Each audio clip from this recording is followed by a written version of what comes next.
tatawaan na ka dyan. Wait lang. Baliktad naman ata. ganyan? Dapat pulis yung nasa harap. Nasakal na ako naman. Tapos isesend mo Ayan, kay eto. ano, kay Yan. Kuya Iran, ay kay Sir. Yan. Send mo sa Maynila. Isend mo kay Uncle Ate, Marino. send mo sa akin Sa likod. Di ka rin malingdan, ingatong basita, ingatong tagparang lagay. Ano ba? Bakit hindi kayo nag-uniform? Kayo mga estudyante? O, tingin. Tingin na no. Tangin mo, hahayop ka talaga. Para pupunta dun sa Awan mundo. ang ato unay. Yung padumugong basit. Dun sa cellphone ko, prima.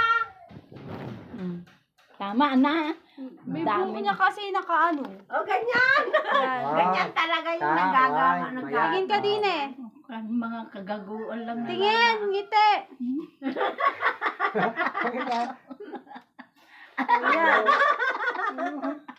Okay na. Yung isa pa, Tingnan mo. yung singgelan na ilagay mo dito. Ito lang? Yun lang. Tanggalin mo na. Pagtatawanan na nila ako, nila Uncle Marino mo. Ano ba nangyari ay ka sa iyo? Ay, Go. bakit into the daytime? Uy. Nagalusan na rin kita. Ganon. Hindi, sa likod dyan. Ang pagkakal nga igoro. Gago! Igoro. Isend mo ka Uncle Marino ka Kaya ng nga. Igor. Well. Tingnan ko nga.